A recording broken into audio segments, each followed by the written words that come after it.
Good morning, students. We were discussing the lesson on equality. तो equality क्या है सबको पता समझ में आई होगी कि सबको इक्वल ट्रीट करना वही क्या है इक्वलिटी। हमने देखा था कि किस तरह से कांता वोटिंग लाइन में खड़ी है और वो देख रही है कि सब लोग क्या है जो उसके मालिक हैं वो भी उसमें खड़े हैं, इंजीनियर, डॉक्टर्स, पॉलिटिशियंस सब एक लाइन में खड़े हैं। लेकिन फिर भी वो बहुत सारी चीज़ें ऐसे देखती है जो कि हमारी सोसाइटी में इक्वलिटी उसे नज़र नहीं आती। जैसे कि उसने देखा था कि डॉक्टर्स लाइन के अंदर वो इक्वल नहीं है। ठीक है, तो इस तरह से हम लोगों ने क्या है इक्वलिटी को हम लोग ये देखते हैं कि किस तरह से ये सारी चीज़ें हमारे सोसाइटी के अंदर है नहीं। तो क्या ये इंडिया के अंदर ही ऐसा है या ये सारी चीज़ें हम बाहर की कंट्रीज़ में भी देखते हैं? ठीक है, उसमें हमने एक इक्वलिटी का मतलब यही नहीं है कि हमें वोट की पावर मिल जाए और वोट सबका वोट इक्वल माना जाए वो ही इक्वलिटी है, ये नहीं होता है। एक एग्जांपल लेते हैं अमेरिका का। ठीक है, अमेरिका के अंदर क्या हुआ था, देयर वर अफ्रीकन अमेरिकन्स। ठीक है, तो जो अफ्रीकन अमेरिकन्स है व्हाट हैपन, पहले के अगर हम टाइम की बात करें बहुत मतलब करीब 100 साल पहले की अगर हम बात करते हैं तो उस समय क्या होता था, एक कल्चर था जिसे हम बोलते थे स्लेव्स, है ना, गुलाम बना लिया जाता था और उनसे खेतों में या उनसे ना बहुत काम करवाया जाता था और उनको खाने के लिए भी कम दिया जाता था, पैसे भी बहुत कम देते थे। मीन्स उनसे ऐसे काम करवाए जाते थे जो उनके फिजिकली वो इतने कैपेबल नहीं हो सकते थे और उससे ज़्यादा उनसे वर्क करवाया जाता था। Okay, so at that time what happen, Africans they were to come to the America. बहुत सारे अफ्रीकन्स को कहाँ लेके चले गए, अमेरिका ले गए और वहाँ पर उनको स्लेव्स की तरह उनसे वर्क करवाया। Okay, but now as the time changes, जैसे जैसे समय बीतता गया तो क्या हुआ, इसके अंदर चेंजेस आए। Those Africans those who were considered as a slaves, जो स्लेव्स की तरह थे, they remain there and after that they settle there generation, next generation, जो उनकी नेक्स्ट जनरेशन थी वो वहीं रह गई और वो लोग क्या हो गए, वहीं सेटल हो गए थे। ओके, लेकिन आपको पता है अफ्रीकन्स वो क्या है, कलर में कैसे हैं, dark in colour, black colour, और जो अमेरिकन्स हैं वो कैसे हैं, वाइट पीपल। तो वहाँ पर ना बहुत समय बीतने के बाद भी ये गैप बहुत, ये लोगों के मन में ये था कि नहीं ये तो स्लेव्स थे, इनके जो फोर फादर्स थे वो स्लेव्स थे, तो हम इनको इतना अपना इक्वल कैसे मान सकते हैं, हम इन्हें अपने साथ कैसे बिठा सकते हैं, हम इनके साथ कैसे रह सकते हैं। तो वहाँ पर ये सारी चीज़ें बहुत सारी थी। जो नेटिव अमेरिकन्स थे, नेटिव अमेरिकन्स का मतलब जो अमेरिका के ही लोग थे, अमेरिका के ही सिटीजन्स थे, अमेरिका में शुरू से रहने वाले थे, वहीं उनका बर्थ प्लेस है, तो वो उन लोगों को एक्सेप्ट नहीं करते थे। ठीक है, कि नहीं नहीं ये हमारे बराबर के नहीं हैं। सो व्हाट हैपन देयर, वहाँ पर क्या हुआ कि एक नियम बना। ठीक है, एक नियम बना जिससे ये सारी कंडीशंस चेंज हुई। अब देखो जब तक उस चीज़ों को एक्सेप्ट करते जाते हैं तब तक क्या होता है, लोग उस चीज़ों को, जब तक उन चीज़ों का विरोध नहीं करते तब तक क्या होता है, वो सारी चीज़ें एक्सेप्टेबल होती है। Okay, like if I give you the example of India, untouchability was there. Untouchability समझते हो ना, छुआछूत, कि हम छू नहीं सकते। जो लोअर कास्ट पीपल होते थे, जो सफाई वगैरह का काम करते थे, उनको क्या है, छूते नहीं थे। तो वो चीज़ क्या थी, जब तक इंडिया के अंदर strongly the rules were not there, जब तक स्ट्रांगली उन रूल्स को नहीं बनाया गया तब तक वो सारी चीज़ें क्या होती गई, लोग उन चीज़ों को एक्सेप्ट करते गए, हम मानते गए। लेकिन जैसे ही नियम आया कि आप अनटचेबिलिटी को फॉलो नहीं करेंगे, it was considered as a crime, उसको क्या माना गया, अपराध माना गया, क्राइम माना गया, कि अब इसको कोई भी अनटचेबिलिटी को प्रैक्टिस करेगा तो क्या होगा, आपको पनिशमेंट मिलेगा। Clear, in the same way वहाँ अमेरिका के अंदर अफ्रीकन्स को, जो अफ्रीकन अमेरिकन्स थे, यानी कि जो अफ्रीका से आए थे और अमेरिका में ही सेटल हो गए थे, दे वर कंसिडर्ड कि उनको इनइक्वल, ठीक है, उनको इक्वल नहीं माना जाता था और उनके साथ बहुत टाइम तक उनके साथ गलत व्यवहार किया जाता था। क्लियर, तो उसी तरह से इंडिया के अंदर वहाँ पर एक स्टोरी मैं आपको सुनाती हूँ कि किस तरह से वहाँ पर अब ये कंडीशन चेंज हुई है। So there was a lady, her name was Rosa Park. ठीक है, आप उसमें देखेंगे कि एक लेडी है, उसका नाम क्या है, रोज़ा पार्क। देखो ये है लेडी। ठीक है, अब वहाँ पर क्या होता था, जो बस होती थी, बस में जैसे सीट्स अवेलेबल है, जो सीट्स पे क्या है, ब्लैक पीपल बैठे हैं, वाइट पीपल बैठे हैं, यानी कि अफ्रीकन्स बैठे हुए हैं और अमेरिकन्स बैठे हुए हैं। तो अगर कोई अमेरिकन आ गया तो ब्लैक पीपल को वहाँ पे से उठना पड़ता था, उठ जाना पड़ता था। या तो वो पीछे की सीट खाली है बस के अंदर तो पीछे बैठना पड़ता था, otherwise they have to remain standing, उनको खड़ा ही रहना पड़ता था। ठीक है, तो ये कितना गलत था कि कोई सीट पे बैठा हुआ है, किसी की कोई मतलब एज नहीं, मतलब एज को कंसीडर नहीं किया जा रहा कि कोई एजेड पर्सन है या कुछ है, लेकिन अगर वाइट पीपल आ गया तो ब्लैक पीपल को खड़ा होना पड़ता था।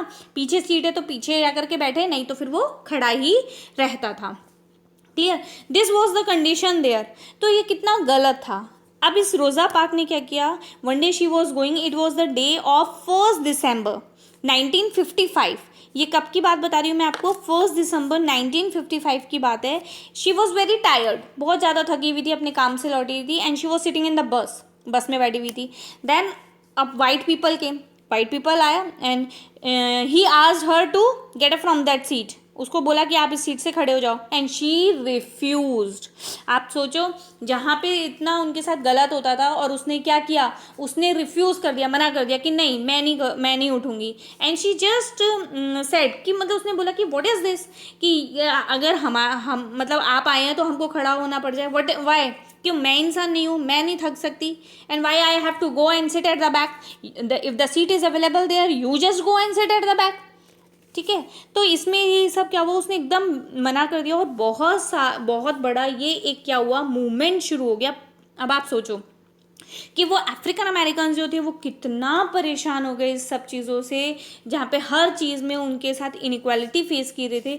तो उन्होंने क्या किया, एक मूवमेंट शुरू कर दिया। मूवमेंट का मतलब होता है आंदोलन शुरू कर देना, यानी कि किसी गलत बात के लिए उसके विरोध में बोलना। ठीक है, and they started that everybody, और it took a vast place, एक बहुत बड़ी जगह ले लिया और बहुत लंबा बहुत बड़ा मूवमेंट शुरू हुआ। क्लियर, तो उसके बाद क्या हुआ, इसको बोला गया सिविल राइट मूवमेंट। क्या बोला गया इसे, देखो ये आपके लिखा हुआ भी है, सिविल राइट मूवमेंट।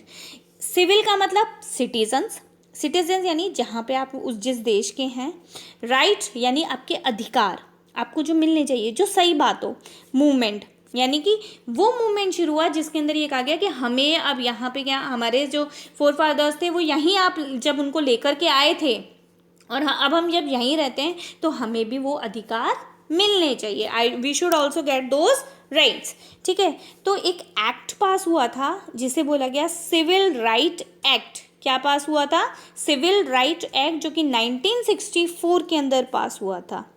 क्लियर, और उसके अंदर अब देखो कोई चीज़ जब मूवमेंट कब होगा, जब कोई चीज़ गलत हो जाती है, और जब वो गलत चीज़ एक्सेस में हो जाती है, बढ़ जाती है बहुत सारी, तो क्या होता है, लोग उसका विरोध करना शुरू कर देते हैं, विरोध शुरू कर देते हैं। तो डेफिनेटली वो जो विरोध होता है वो जब इतना बढ़ जाता है तो क्या आता है, उसमें चेंजेस आते हैं। तो व्हाट वर दोज चेंजेस, क्या चेंजेस आए, क्या नियम बना, क्या लॉ बना, discrimination on the base of race. देखो, डिस्क्रिमिनेशन का मतलब भेदभाव करना।